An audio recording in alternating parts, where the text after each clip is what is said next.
नमस्कार, बहुत स्वागत है आप सभी का। मैं हूं सुशांत सिन्हा। देश में वैसे तो बवाल की कमी नहीं।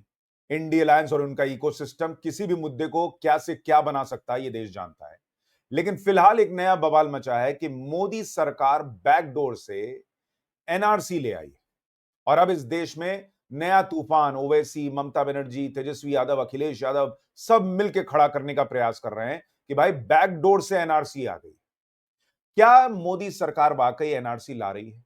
ऐसा क्या हुआ है जिस पर बवाल मचा है? केजरीवाल ने कौन सी नई धमकी दे दी है नरेंद्र मोदी को? आज आपको ये सब दिखाने वाला हूं। इस वीडियो को आखिर तक जरूर देखिएगा क्योंकि बहुत महत्वपूर्ण वीडियो है, जिससे आपको पता चलेगा कि एनआरसी आई है, नहीं आई है, आ रही है, नहीं आ रही है। और अपनी राय एनआरसी पर जरूर दीजिएगा कि आपके हिसाब से एनआरसी आई या नहीं, आपको क्या लगता है इस वीडियो को देखने के बाद। और आनी चाहिए या नहीं, यह भी जरूर बताइएगा। लेकिन देखिए, एक चीज तो क्लियर है कि ऑपरेशन सिंदूर के बाद से नरेंद्र मोदी ने एक बड़ा क्लीन अप अभियान चलाया हुआ है। और अगर आप उसमें देखेंगे तो दिल्ली में खास करके बहुत जगहों पर जो है अवैध बांग्लादेशी जो हैं, जो रोहिंग्या है, उनको डिपोर्ट किया जा रहा है। इसकी खबरें आई हैं, इसमें कोई दो राय नहीं। कपिल मिश्रा ने कहा था कि भाई 17 बांग्लादेशी पकड़े गए, उनको वापस भेजने की प्रक्रिया शुरू कर दी गई है। इसमें भी कोई दो राय नहीं। यानी इस तरह की चीजें हो तो रही हैं। आपको याद होगा अहमदाबाद में बहुत मेजर जो है वहां पर एक पूरा ड्राइव चला था, जहां पर जो है अवैध रूप से जो लोग रह रहे हैं उनको पकड़ पकड़ के वापस बांग्लादेश वापस भेज दिया गया था, घुसपैठियों को, रोहिंग्यास को। तो ये तस्वीरें लगातार सामने आई हैं और ये हुआ है, इसमें कोई दो राय नहीं। तो नरेंद्र मोदी सरकार क्लीन अप प्रोसेस तो चला रही है और आपके हिसाब से ये सही है या नहीं, ये भी कमेंट जरूर कीजिएगा। अमित शाह का एक पुराना बयान भी वायरल हो रहा है, वो भी आपको दिखा देता हूं, फिर आगे सच्चाई बताता हूं। जी, पहले सीए भी आने जा रहा है। सीए भी आने के बाद एनआरसी आएगा और एनआरसी सिर्फ बंगाल के लिए नहीं आएगा, पूरे देश के लिए आएगा। घुसपैठिए देश की समस्या है। बंगाल चूंकि बॉर्डर स्टेट है तो बंगाल के लिए ज्यादा एक्यूट समस्या है, परंतु पूरे देश की समस्या है। तो पहले सीए भी आएगा, सारे शरणार्थियों को नागरिकता दिया जाएगा, तो स्वाभाविक रूप से एनआरसी से उनको भय रखना। तो अमित शाह का ये पुराना बयान भी वायरल किया जा रहा है कि देखो देखो, इन्होंने कहा था एनआरसी आएगी। भाई एनआरसी आएगी। नरेंद्र मोदी सरकार ये चाहती है कि भाई किसी भी देश में एक लेजिटिमेट रजिस्टर तो होना चाहिए कि कौन लोग जो है वो इस देश में रहना है। कोई भी जो है वो रह जाए मुंह उठा के, ऐसा तो नहीं चल सकता। डोनाल्ड ट्रंप अपने यहां से लोगों को उठा उठा के फेंक रहे हैं ना बाहर, और जो लोग नहीं फेंक रहे हैं उन देशों का क्या हाल हो रहा है आपको पता है। तो ऑलरेडी हम जो है वो करोड़ों की आबादी है, 100 करोड़ से 150 करोड़ के आसपास की आबादी है, और यहां हम दूसरों को बैठाकर खिलाएं, इसका कोई मतलब नहीं। तो इसलिए एनआरसी आनी चाहिए, ये तो सबको लगता है। लेकिन क्या एनआरसी आ गई है?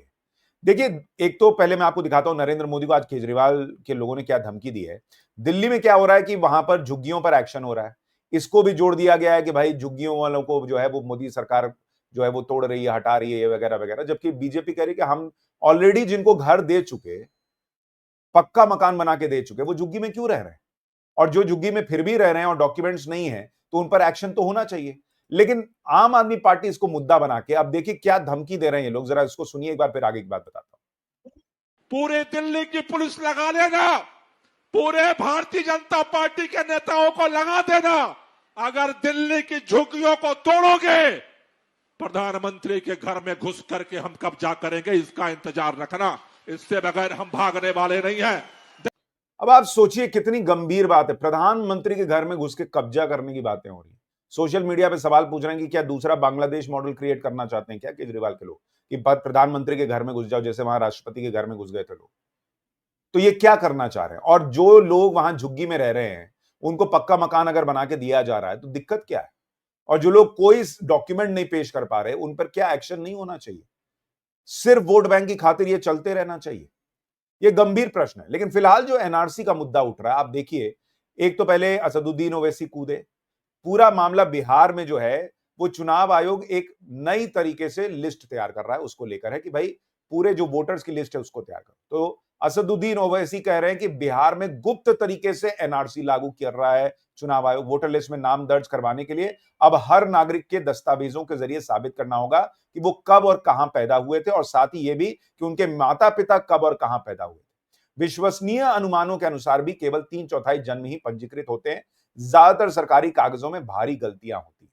तो ओवैसी कह रहे हैं कि बिहार के जरिए जो है नरेंद्र मोदी सरकार चुनाव आयोग के रास्ते से एनआरसी ला रही है।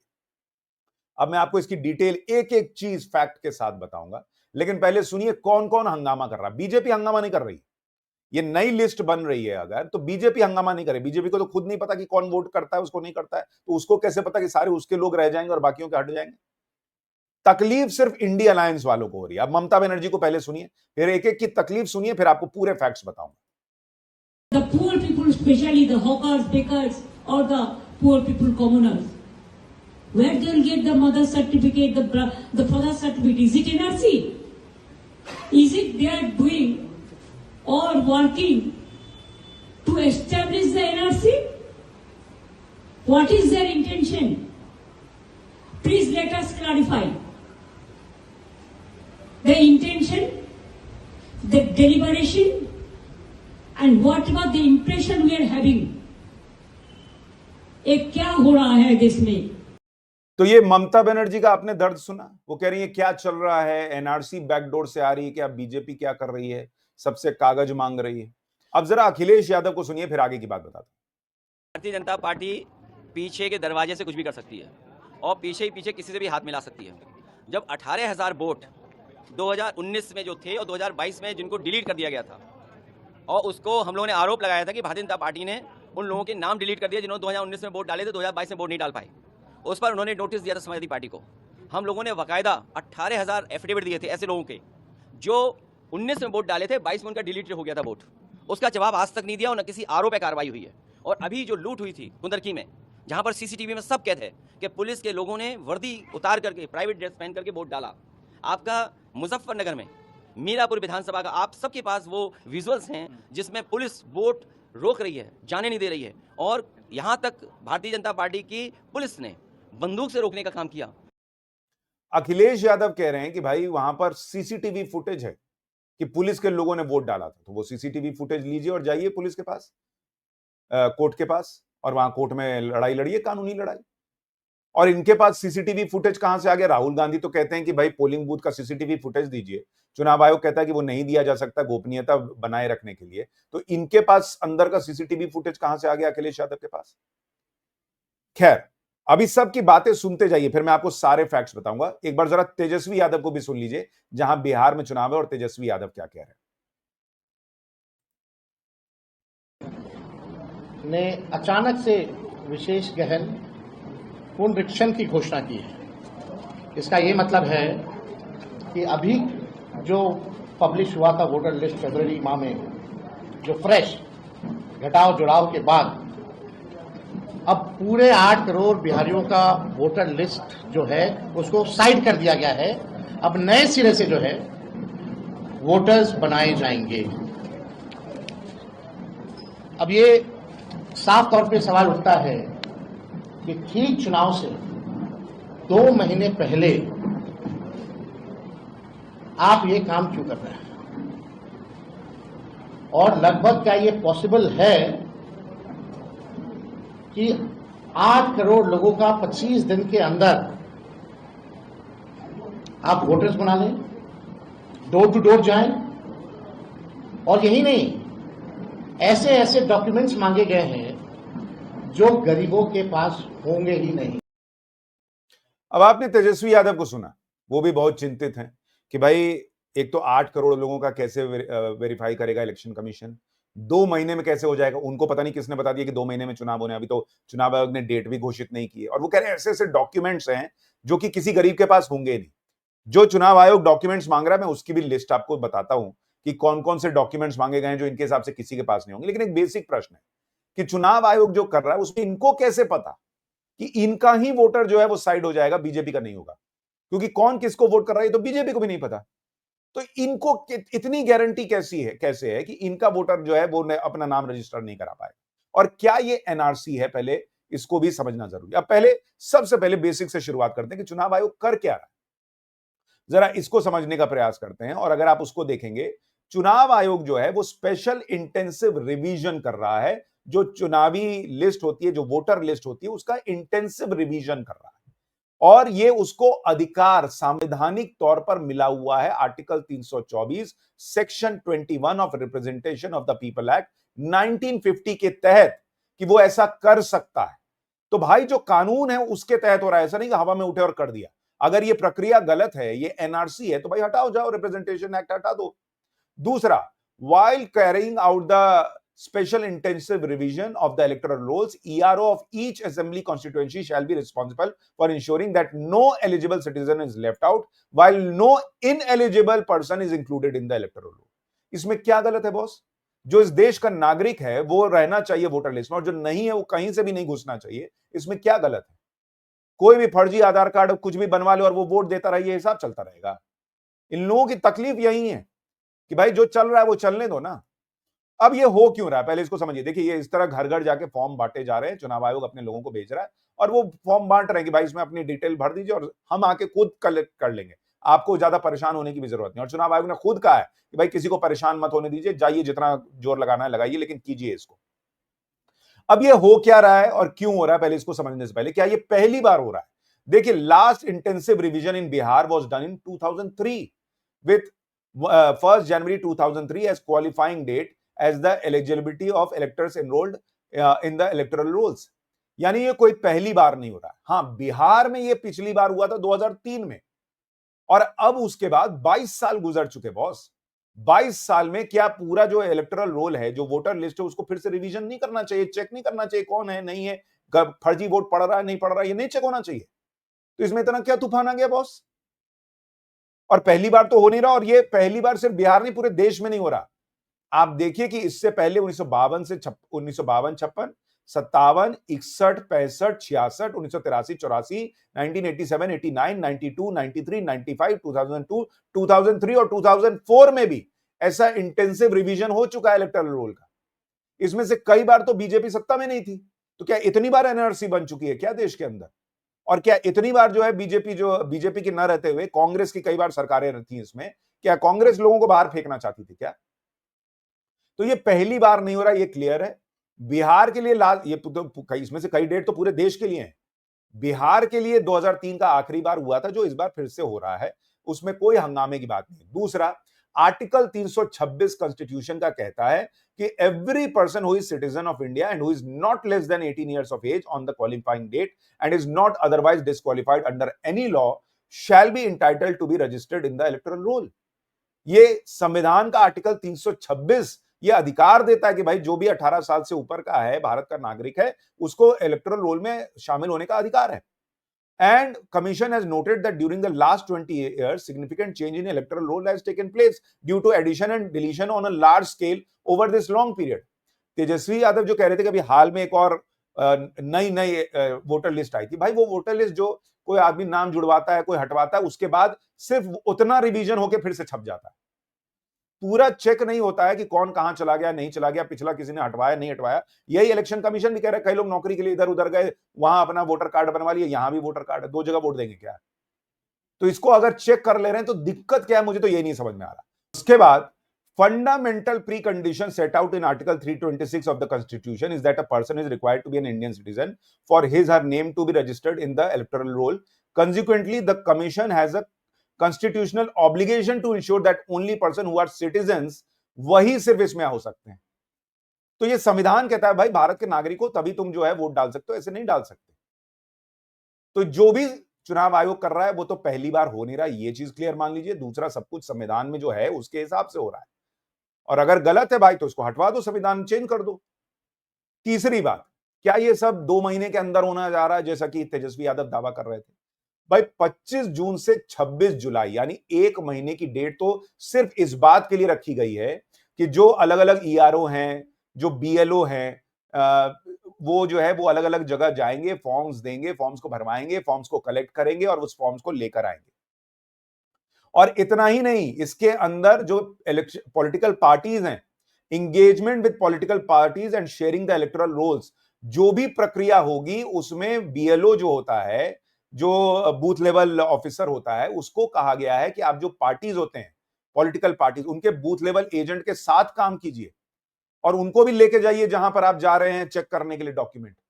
और ये भी है कि भाई इनको जो आप बनाएंगे वोटर लिस्ट, उनको जो टेम्परेरी बनेगी उसको दिखाइए पार्टी को। यानी हर प्रक्रिया में पॉलिटिकल पार्टीज के बूथ लेवल एजेंट को साथ में खड़ा कर दिया गया कि तुम जाओ यार, तुम भी साथ में देखो, साथ में कराओ। बीएलओ को पकड़ो और लेके जाओ अगर वो कहीं नहीं जा रहा है तो। हर चीज में ट्रांसपेरेंसी है, तो किस बात का दिक्कत है बॉस? तीसरी बात कि इसके बाद आप देखिए कि सिर्फ 1 महीने में काम नहीं हो जाएगा, 1 महीने में तो डेटा कलेक्ट होगा। उसके बाद 27 जुलाई से लेकर 31 जुलाई के बीच जो भी अपडेशन होगा, जो भी ये फॉर्म सेलेक्ट होगा, इसको जो है वो ऑनलाइन जो है वो अपडेट किया जाएगा और उसको जो है updation of control table and preparation of draft role जो है वो इन 4 दिनों में तैयार किया जाएगा। उसके बाद क्या होगा? उसके बाद 1 अगस्त को पहले ड्राफ्ट इलेक्टोरल रोल पब्लिश किया जाएगा कि तुम देख लो भाई ये बना है। तो जितने पॉलिटिकल पार्टीज के बूथ लेवल एजेंट है सब देख सकते हैं कि भाई ये बना है, इसमें किसका नाम रह गया, किसका हट गया, अपना नाम डलवा दो किसी का जो तुमको लग रहा है तुम्हारा वोटर है उसका नाम छूट गया है। तो उसके बाद 1 अगस्त से 1 सितंबर 1 महीना तो रखा गया है कि अगर आपको कोई क्लेम करना है, ऑब्जेक्शन करना है, उसके लिए सारी चीज में समय दिया गया है। आपको कोई दिक्कत है आप डीएम को जाके बोलिए कि बॉस मेरे साथ गड़बड़ हो गया, शिकायत करने के लिए फोरम बना हुआ है। और लास्ट इलेक्टोरल रोल जो छप कर आएगा वो आएगा 30 सितंबर को। पूरी प्रक्रिया में अभी हम जून में खड़े हैं, जुलाई, अगस्त, सितंबर, अक्टूबर, सितंबर, 3 महीना तो इसमें लगना है। 3 महीना कहीं नहीं गया है। पता नहीं तेजस्वी यादव को किसने कह दिया कि 2 महीने बाद चुनाव होना है। 30 सितंबर को फाइनल रोल आएगा, उसके बाद बिहार में चुनाव होगा। अब इसमें देखिए और चीजें, एक एक चीज डिटेल से समझिए क्योंकि घुमाने वाले बहुत घूम रहे हैं कि इसमें क्राइटेरिया क्या है भाई। या तो आप 1987 1 जुलाई 1987 से पहले पैदा हुए हैं, या फिर 1 जुलाई 1987 से 2004 के बीच पैदा हुए हैं, या फिर आप 2004 के बाद पैदा। और उसके डॉक्यूमेंट जो हैं वो आपको लगाने होंगे कि भाई मेरे पास ये सबूत है कि ये हुआ है। अब क्या यही डेट क्यों है, जरा इसको भी समझिए। जो सिटीजनशिप एक्ट है उसके तहत अगर आप देखेंगे कि आप बाय बर्थ सिटीजन कब हो सकते हैं, ये बकायदा लिखा हुआ है, कानून है। और आज का कानून नहीं, 1950 में बना, 2003 तक में इसमें संशोधन होता रहा। उसके मुताबिक या तो आप 26 जनवरी 1950 से लेकर 1 जुलाई 1987 के बीच पैदा हुए हो, या फिर 87 से 2003 के बीच पैदा हुए हो जब इसमें अमेंडमेंट आया था, और उसके बाद या तो आप उसके बाद पैदा हुए हो। जो डेट दी गई है इलेक्शन कमीशन की तरफ से वो बकायदा कानून में। तो ये अगर आपको लगता था कि भाई ये नहीं होना चाहिए तो 2003 के बाद 10 साल आपकी सरकार थी, हटा देते इसको। तीसरी बात आप देखिए क्या लिखा है कि आप बाय बर्थ तभी माने जाएंगे कि आप भारत के नागरिक हैं जब both of his or her parents are citizen of India, या एक पेरेंट जो है वो भारत का नागरिक हो और दूसरा इलीगल माइग्रेंट ना हो। तो अगर आपको इस बात से दिक्कत है कि भाई क्यों कहा जा रहा है कि आपके माता पिता का कोई कागज दिखाओ, तो भाई ये तो कानून में लिखा हुआ है 2003 से, और 1950 से है, और 2003 से भी है अगर आप कहिए उसमें अमेंडमेंट जो हुआ। तो आप इसको हटा देते कि भाई मां बाप से पूछो ही मत, हम नहीं बता पाएंगे। क्यों रखे? कोई भी कहीं भी पैदा हो जाएगा उसको भारत का नागरिक मान लें लोगों के हिसाब से। और उसमें कागज क्या क्या देने हैं भाई, जो ये कह रहे हैं कि गरीब के पास होगा ही नहीं। Any identity card, pension payment order issued to regular employ pensioner of the central government और स्टेट गवर्नमेंट और पीएसयू। तो अगर कोई भी सरकारी कर्मचारी हो उसके पास पेंशन का कागज होगा, नौकरी का कागज होगा, वो तो होगा। दूसरी बात, any identity card, certificate, document issued in India by government, local authorities, bank, post office, LIC, PSU prior to 1 जुलाई 1987। भाई 1 जुलाई के पहले कोई भी सरकारी योजना का लाभ ले रहे होंगे आपके माता पिता, उसका कोई तो डॉक्यूमेंट होगा सरकारी। कोई ऐसा कौन हवा में आदमी होता है जिसका कोई डॉक्यूमेंट नहीं है? तीसरा, बर्थ सर्टिफिकेट, जो लोग बाद में पैदा हुए उनका तो बर्थ सर्टिफिकेट होगा, किसी का बर्थ सर्टिफिकेट नहीं है।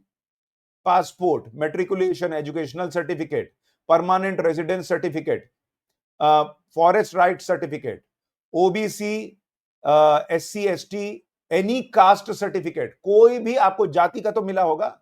इतना जातिगत जनगणना कराने के लिए इन लोगों को आग लगी हुई है, तो जाति का कोई तो सर्टिफिकेट होगा, वो भी दे दो, वो भी चल जाएगा। नेशनल रजिस्टर ऑफ सिटीजन अगर कहीं पर है तो, family register, land house allotment certificate, जमीन होगी, खेती करते होगे, किसानी करते होगे, कुछ तो जमीन होगी। कोई डॉक्यूमेंट ही नहीं होगा तुम्हारे पास, कोई सरकारी योजना का ये लोग फायदा नहीं लेते होंगे। गरीब आदमी भी राशन तो लेता होगा, कोई सरकारी योजना का फायदा नहीं ले रहे हैं ये लोग, कोई डॉक्यूमेंट ही नहीं होगा। तो ये बेकार की बात है कि ऐसे ऐसे डॉक्यूमेंट है कि लोग साबित नहीं कर पाएंगे। तीसरी बात कि भाई होगा कैसे, 8 करोड़ के करीब जो है वो वहां पर मतदाता है। इलेक्शन कमीशन कह रहा है कि हमारे पास बूथ लेवल ऑफिसर ऑलरेडी 77,895 हैं, 20,000 और लगा रहे हैं, मतलब ऑलमोस्ट 1 लाख के करीब बूथ लेवल ऑफिसर हो जाएंगे। उसके अलावा 1 लाख वॉलंटियर लगा रहे हैं, जो कि भाई लोगों के पास जाएंगे, गरीब जो है, person with disability, poor, old लोग, सिक लोग, सबके पास जा के डॉक्यूमेंट कलेक्ट कर लेंगे। All recognized national and state political parties who are registered with ECI have also already appointed 1,54,977 booth level agents। 1.5 lakh तो बूथ लेवल एजेंट लगा दिए हैं अलग अलग पॉलिटिकल पार्टीज ने। तो फिर कहां संख्या की कमी है? और अगर आप सिर्फ बीएलओ को पकड़ लीजिए, बूथ लेवल ऑफिसर जो है, 1 लाख चुनाव आयोग कह रहा है कि हम लगा रहे हैं। 1 लाख लोग, अगर आप डेली का भी मान लीजिए 30 लोग के पास जाएंगे कि ये लीजिए सर फॉर्म है, 30 लोग के पास भी पूरे दिन में नहीं जा पाएगा। और 1 महीने में मान लीजिए उसको जाके खाली फॉर्म बांटना है और ले लेना है, रोज का 30 भी पकड़िएगा तो आपको पता है कितने लोग कवर हो जाएंगे? 9 करोड़ लोग। 9 करोड़, अभी तो 8 ही करोड़ की बात हो रही है। तो यानी उसकी भी दिक्कत नहीं है कि भाई कैसे होगा, क्यों होगा, संख्या कहां से आएगी। जातिगत जनगणना कराने में इनको नहीं लगता है कि कैसे होगा। यानी ये कोई एनआरसी नहीं है, क्योंकि अगर ये लिस्ट बन भी गई तो चुनाव आयोग किसी को बाहर नहीं कर सकता।